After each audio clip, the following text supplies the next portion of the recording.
Bonjour, c'est Jules Lavie pour Code Source, le podcast d'actualité du Parisien.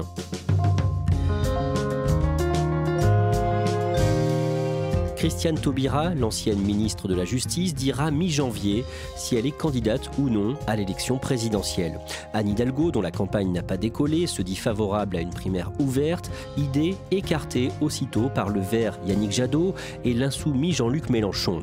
Code Source raconte aujourd'hui le début de campagne à gauche, marqué par la désunion et des sondages peu encourageants. Récit de deux journalistes du service politique du Parisien, Jannick Halimi et Julien Dufay. Julien Dufay, à gauche, Jean-Luc Mélenchon est le premier à se déclarer candidat. C'est le 8 novembre 2020 sur TF1. Mon intention est d'aider à déconfiner les esprits, à nouveau à se projeter sur l'avenir. Alors oui, je suis prêt et je propose ma candidature. Lui, il n'a pas vraiment de problème en fait, de désignation, puisqu'il est considéré comme légitime après avoir fait déjà deux candidatures à la présidentielle en 2012 et en 2017. Et donc, il annonce sa candidature sur TF1, mais il l'a sorti d'une condition, c'est une astuce pour finalement se donner une légitimité populaire, c'est de recueillir 150 000 signatures sur une plateforme numérique. Je serai candidat définitivement si, et seulement si, j'ai recueilli 150 000 signatures de parrainage. Évidemment, c'est une formalité, il va les recueillir en 4 jours et donc au bout de 4 jours, il est formellement candidat à l'élection présidentielle. À ce moment-là, il y a plusieurs candidats potentiels à gauche. Parmi eux, chez les Verts, Yannick Jadot. Il essaie, au printemps 2021, de rassembler la gauche avec une réunion dans un hôtel parisien le samedi 17 avril. Qui est présent à cette réunion ? Ils sont une vingtaine, il y a des chefs de parti, il y a Olivier Faure pour le Parti Socialiste, il y a Julien Bayou pour le Parti Europe Écologie Les Verts, il y a des personnalités de gauche comme Benoît Hamon, donc l'ex-candidat PS à la présidentielle, il y a Raphaël Glucksmann, et puis il y a des possibles candidats, il y a Éric Piolle ou Sandrine Rousseau qui vont ensuite participer à la primaire des écologistes. Anne Hidalgo est également présente, mais il y a quand même des absents de marque. Jean-Luc Mélenchon n'est pas là, il est en Amérique latine, il se fait représenter. Il y a le communiste Fabien Roussel qui lui aussi se fait représenter. Arnaud Montebourg aussi a refusé de participer et Christiane Taubira n'est pas là, elle est chez elle en Guyane. Quel est le but de cette réunion, d'un mot ? Officiellement, c'est pour aplanir un peu les divergences entre candidats et pour qu'il y ait un respect mutuel, un pacte de non-agression. Parce qu'on sort d'une séquence où les différentes familles politiques de la gauche sont un peu tirées dans les pattes. Et certains y voient quand même aussi une manœuvre de Yannick Jadot qui, lui, est quand même pas très favorable à la primaire des écologistes. Il aimerait un mode de désignation plus large. Jannick Halimi, cette tentative d'union ne donnera rien. Pourquoi ? Pour au moins deux raisons. D'abord parce qu'il y a un candidat qui est Jean-Luc Mélenchon qui s'est déjà lancé dans la campagne et qui estime qu'il a toute sa légitimité à y aller seul. Et il y a aussi très rapidement des questions et des clivages et des différences et des divergences de fond entre les communistes qui sont représentés, les insoumis qui sont représentés, les écologistes et les socialistes. Et de ça, ce sont des difficultés dont il est très difficile de se remettre. Julien Dufay, le samedi 4 septembre à Clamecy dans la Nièvre, l'ancien ministre de l'économie de François Hollande, Arnaud Montebourg, annonce qu'il est candidat à la présidentielle de 2022. Oui, on est donc à Clamecy, c'est la ville de naissance d'Arnaud Montebourg, donc il fait ça dans la salle des fêtes de l'hôtel de ville. Il arrive sur la chanson de Johnny, Que je t'aime, et il a un discours sur ses thèmes de prédilection, la réindustrialisation nécessaire de la France, la démondialisation, le Made in France. Il dit qu'il a eu raison trop tôt, il promet la remontada de la France. La remontada de la France en 5 ans, 2022, 2027, remonter ensemble la France, nous le pouvons. Il se lance officiellement dans la course à l'Élysée. J'ai décidé de présenter aujourd'hui aux Françaises et aux Français ma candidature à la présidence de la République. Le dimanche 12 septembre, c'est au tour de la maire de Paris, Anne Hidalgo, de se lancer dans la course à la présidentielle dans un discours prononcé sur les docks de Rouen en Seine-Maritime avec la Seine en arrière-plan. C'est un discours assez classique de déclaration de candidature et elle esquisse les grandes lignes de son projet, donc à la fois promesse républicaine, écologie, lutte contre les inégalités, mais elle se revendique bel et bien du Parti Socialiste. Elle cite les grandes figures du parti, Jaurès, Blum, Mendès France, Mitterrand. Donc voilà, elle se place dans cette filiation. Jannick Halimi, le jeudi 16 septembre, invité sur France Inter, l'ancienne ministre de la Justice, Christiane Taubira, dit qu'elle ne sera pas candidate en 2022. Christiane Taubira est claire, nette et précise. Elle explique qu'il y a déjà beaucoup trop de candidats à gauche et donc elle explique qu'elle-même n'est pas candidate et ne le sera pas. Vous n'êtes pas la 6e candidate, la surprise du jeudi matin, hein ? Non, sincèrement, Non. même les personnes qui ont beaucoup d'enthousiasme, je crois, sont capables d'être assez raisonnables pour comprendre que je ne peux pas venir contribuer à l'éparpillement. Jannick Halimi, de leur côté, les Verts ont choisi une primaire ouverte pour désigner celui ou celle qui les représentera. Dans cette campagne, Yannick Jadot est favori, mais une autre candidate, Sandrine Rousseau, ancienne cadre d'Europe Écologie Les Verts, ancienne porte-parole notamment, se fait remarquer. Oui, elle se fait remarquer parce qu'elle se qualifie non pas d'écologiste pure et dure, mais d'écoféministe et elle n'hésite pas à multiplier les déclarations contre les hommes et dans le rapport de force qu'auraient les hommes vis-à-vis des femmes, des hommes qu'elle n'hésite pas à traiter de prédateurs. Elle estime qu'il est temps de mettre fin à une époque de souillure des femmes par rapport aux hommes. Elle est déterminée à aller jusqu'au bout de cette campagne. Julien Dufay, le mardi 28 septembre, le résultat du second tour de cette primaire est annoncé. C'est Yannick Jadot qui l'emporte sur le fil, puisqu'il l'emporte avec 51,03% des voix, donc un peu moins de 2000 voix d'avance sur les 100 000 votants de cette primaire écologiste. Et donc, dans la foulée de sa victoire, il défend ce qu'il défend depuis toujours, c'est-à-dire une écologie de rassemblement. Il redit qu'il est là pour gagner la présidentielle et il dit qu'il ouvrira sa porte à ceux qui sont arrivés après lui, donc Sandrine Rousseau, Éric Piolle et Delphine Batho. Mais Sandrine Rousseau ne le rallie pas tout de suite. Il y a 36 heures de suspense. Il y a pendant ces 36 heures une rencontre avec Yannick Jadot, au bout desquelles d'ailleurs Sandrine Rousseau dit que c'était un dialogue peu constructif. Il a gagné, dit-elle, mais d'une victoire courte. On était à 2 doigts de transformer vraiment le récit de cette présidentielle. Il faut qu'il entende que les courbes étaient en train de se croiser. À une semaine près, vous dites j'aurais pu gagner ? Oui, je pense, oui. Finalement, la discipline partisane reprend le dessus puisqu'il y a un ralliement officiel de Sandrine Rousseau à Yannick Jadot. Le jeudi 14 octobre, Anne Hidalgo est officiellement investie par les militants socialistes suite à un vote interne. Elle avait pour seul adversaire le maire du Mans, Stéphane Le Foll, mais Julien Dufay, sa campagne ne rebondit pas dans les jours qui suivent. Oui, en fait, depuis sa déclaration de candidature à Rouen, il y a eu une baisse un peu inexorable dans les sondages. Elle était à 8-9% à la rentrée et elle va dégringoler progressivement. Elle va même descendre jusqu'à 3%. Il y a des sondages qui vont la donner à 3%, ce qui est très bas. Puis il y a des critiques en interne sur sa façon de faire campagne. On dit qu'il n'y a pas beaucoup de messages qui impriment, comme on dit. Il y a des défections avec notamment le départ d'un proche de Martine Aubry qui s'appelle François Lamy, qui passe chez les écologistes, ce qui est assez mauvais signe. Il y a une campagne qui patine. Le 27 octobre, elle est en déplacement dans la Drôme, à Saint-Vallier. Elle doit visiter un hôpital, mais elle tourne aussi une petite vidéo à la gare de Saint-Vallier qui va s'avérer très mauvaise pour son image.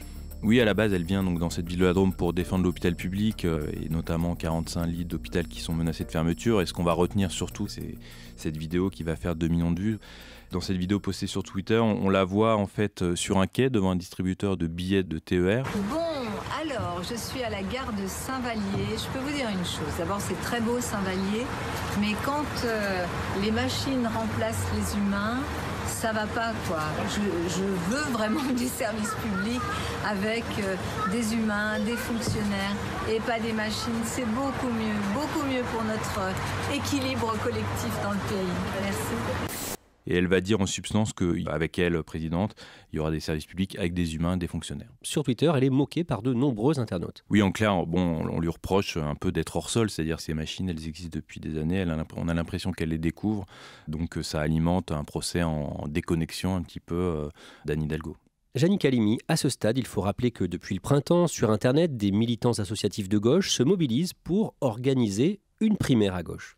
Effectivement, il y a une sorte de mobilisation de la société civile qui prend conscience très vite, qui risque d'avoir un éclatement des candidatures à gauche et qui a un risque donc de défaite, quel que soit le candidat. Et donc, ils en appellent à une sorte de primaire, à un rassemblement pour que la gauche ait une chance de passer au moins le premier tour, accéder au second, voire remporter la présidentielle. Le vendredi 19 novembre, dans une interview accordée à la chaîne de télévision Public Sénat, Anne Hidalgo dit clairement non à cette cette idée de primaire. Je ne suis pas favorable, et je l'ai dit déjà, à ce type de primaire. Elle dit clairement non, parce que Anne Hidalgo a décidé de partir seule.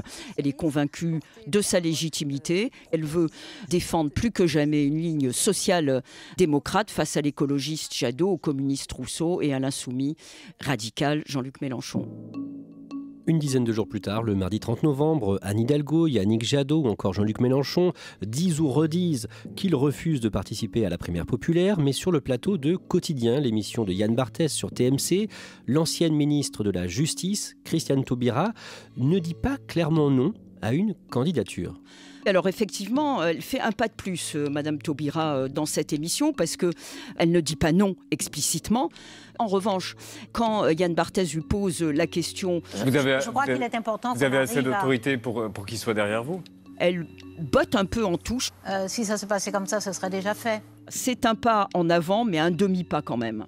Le mardi 7 décembre, un sondage de l'Institut Elab crédite Anne Hidalgo de 3% des intentions de vote. Et vous, Jannick Halimi, vous révélez ce jour-là dans Le Parisien que des cadres du PS vont envoyer une note interne à la direction du parti, donc à Olivier Faure, pour critiquer la façon dont est menée cette campagne.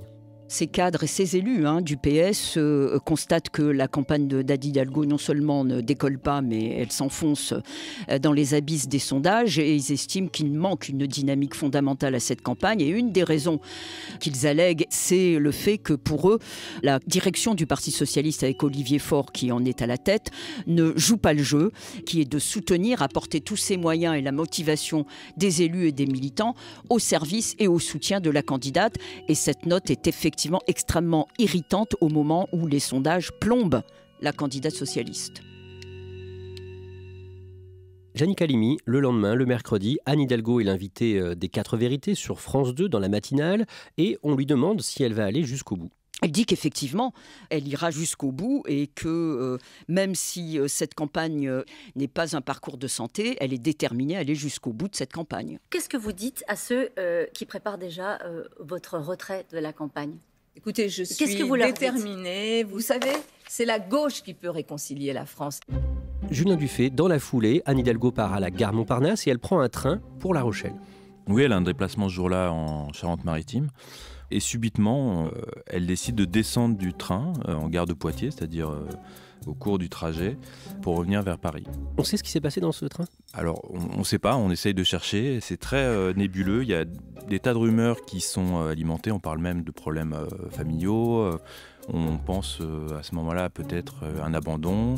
C'est très mystérieux et on va passer tout l'après-midi à chercher ce que va faire Anne Hidalgo. Donc en tout cas, elle descend à Poitiers et elle remonte à Paris. Elle remonte à Paris et donc on va apprendre à 18h qu'elle va faire le 20h de TF1 le soir même. Bonsoir Anne Hidalgo. Bonsoir Gilles Boulot. Merci d'avoir accepté notre invitation. C'est une interview très courte, ça dure 3 minutes et elle va dire à Gilles Boulot ce qu'elle propose. Il faut organiser une primaire de cette gauche arbitrée par nos concitoyens. Une primaire à gauche pour dégager une candidature commune qui puisse passer le premier tour, l'espère-t-elle.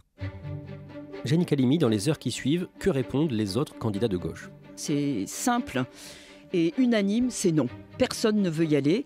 Yannick Jadot, le candidat écologiste, dit qu'il n'ira pas. Ce n'est pas le choix des écologistes. Anne Hidalgo, dit-il, prend acte de l'impasse de sa candidature, dit Yannick Jadot. À la France Insoumise, on estime que l'Union, eux, ils l'ont déjà proposé autour d'un candidat. On claque la porte. Et puis Fabien Roussel, le candidat communiste, lance un appel à Anne Hidalgo en disant écoutez, rejoignez-nous. Dès le lendemain, Julien Dufay, la rumeur d'une candidature de Christiane Taubira refait surface. Son entourage commence à expliquer que la situation a changé depuis la rentrée, que la montée des thèmes d'extrême droite dans la campagne inquiète Christiane Taubira. Et il y a eu un électrochoc, c'est les mots de son entourage, c'est le meeting d'Éric Zemmour à Villepinte qui a beaucoup choqué Christiane Taubira et qui la pousserait à vouloir s'engager et à peser de tout son poids dans cette campagne. Meeting qui s'est déroulé le dimanche 5 décembre. Une semaine plus tard, le dimanche 12 décembre, Anne Hidalgo renouvelle sa proposition dans le journal du dimanche, sans plus de succès. Le jour même, elle est en meeting dans les Pyrénées-Orientales, à Perpignan. Jannick Halimi, vous êtes sur place pour Le Parisien. Que vous disent les militants sur l'idée d'Anne Hidalgo de participer à une primaire, de lancer une primaire ? Il y a des militants qui continuent à la soutenir quoi qu'elle dise et quoi qu'elle fasse, mais ce n'est pas la majorité. Certains me disent, mais enfin, avec cette primaire dans laquelle veut désormais s'inscrire Anne Hidalgo, en fait, notre candidate nous dit « Vous êtes libre de ne pas voter pour moi ». Il y a de quoi désarçonner des militants socialistes, et il y en a d'autres, bien sûr, qui estiment qu'ils vont devoir changer de candidat dans les semaines qui viennent. Julien Dufay, le jeudi 16, dans la journée, on apprend que Christiane Taubira va dire le lendemain si elle se présente ou non à la présidentielle. Oui, on apprend qu'elle va s'exprimer, donc qu'elle va mettre fin au suspense. On se demande si ça va être une candidature, autre chose, on est dans l'expectative. Finalement, le vendredi matin, l'ancienne ministre de la Justice poste une vidéo sur ses réseaux sociaux. Oui, c'est une courte vidéo. Christiane Taubira déclare envisager une candidature à la présidentielle. Elle donne rendez-vous aux Français à la mi-janvier. Elle constate l'impasse dans laquelle se trouve la gauche. Il y a des candidatures de personnes de grande valeur pour qui j'ai de l'estime et de l'amitié. Mais je constate l'impasse. Elle dit qu'elle ne sera pas une candidate de plus et qu'elle mettra toutes ses forces dans les dernières chances de l'Union. Ce sont ses mots. J'ai toujours dit que je prendrais ma responsabilité. Pour cela, j'envisage d'être candidate à l'élection présidentielle de la République française. Et le lendemain, vous la suivez sur son premier déplacement de potentielle candidate à Saint-Denis. Elle en dit un peu plus sur ce qu'elle veut faire, c'est-à-dire qu'elle accepte de s'inscrire dans la primaire populaire dont on a déjà parlé. Elle dit que ce serait la meilleure méthode pour départager les candidats. Elle s'offre un bain de foule à Saint-Denis et elle peut mesurer quand même une certaine popularité, un certain enthousiasme des gens sur son passage. Jannick Halimi, Christiane Taubira est une figure importante et respectée pour beaucoup de sympathisants de gauche. Oui, absolument. C'est une femme qui manie le verbe comme un tribun, celle qui a fait passer contre vents et marées la loi sur le mariage pour tous. Et enfin, c'est la ministre qui a osé claquer la porte du gouvernement Valls lorsque François Hollande, à la suite des attentats terroristes, a tenté d'inscrire dans la Constitution la déchéance de nationalité pour les terroristes qui ont une double nationalité. Et pour une partie de l'électorat de gauche, ce sont des faits d'armes d'une grande importance. En même temps, pour beaucoup, elle est aussi associée, à tort ou à raison, à l'élimination du candidat PS Lionel Jospin au premier tour de la présidentielle en 2002, le 21 avril 2002, avec la qualification de Jean-Marie Le Pen au second tour face au président sortant Jacques Chirac. Une des raisons qui avait été avancée pour expliquer cette défaite, ça a été le nombre de candidats à gauche qui évidemment auraient dilué le score de Lionel Jospin. Et parmi ces candidats, il y avait Christiane Taubira qui avait réalisé le score de 2,32%. Avec le recul, beaucoup estiment que ce procès qu'on avait fait à Christiane Taubira était infondé. Ce n'était pas la seule candidate qui participait à cet éclatement de la gauche. Et il suffit de revoir aussi la campagne de Lionel Jospin ayant fait au premier tour une campagne du second tour, ce qui n'a pas favorisé son passage justement au second tour de la présidentielle. Le 3 janvier, le Parisien titre « À gauche, une rentrée désunie ». Dans votre article, Jannick Halimi, vous précisez qu'Anne Hidalgo pourrait bien finalement participer à une primaire même sans Yannick Jadot, avec donc Christiane Taubira et Arnaud Montebourg. Jannick, pour être clair, Yannick Jadot et Jean-Luc Mélenchon, ils iront jusqu'au bout, quoi qu'il arrive ? Les deux iront jusqu'au bout, quoi qu'il arrive, sauf évidemment circonstances exceptionnelles. Jean-Luc Mélenchon reste le candidat de gauche parmi les plus populaires et les plus crédibles. C'est sa troisième et sa dernière campagne, donc il ira jusqu'au bout. Yannick Jadot également, il est convaincu que l'écologie est la nouvelle idéologie qui peut porter toute une partie du peuple de gauche, donc il ira lui aussi jusqu'au bout. Merci Jannick Halimi, Julien Dufay. Je rappelle que vous êtes journaliste au service politique du Parisien. La présidentielle en France, ce sera les 10 et 24 avril. Nous y consacrons régulièrement des épisodes de Code Source. Toute l'actualité de la campagne électorale est à suivre sur leparisien.fr. Cet épisode a été produit par Ambre Rosala, Marion Botorel et Thibault Lambert. Réalisation, Julien Moncouquiol. Code Source, le podcast d'actualité du Parisien, est disponible sur toutes les plateformes. Nous publions un nouvel épisode chaque soir de la semaine. Pour n'en rater aucun, n'oubliez pas de vous abonner sur votre application audio préférée.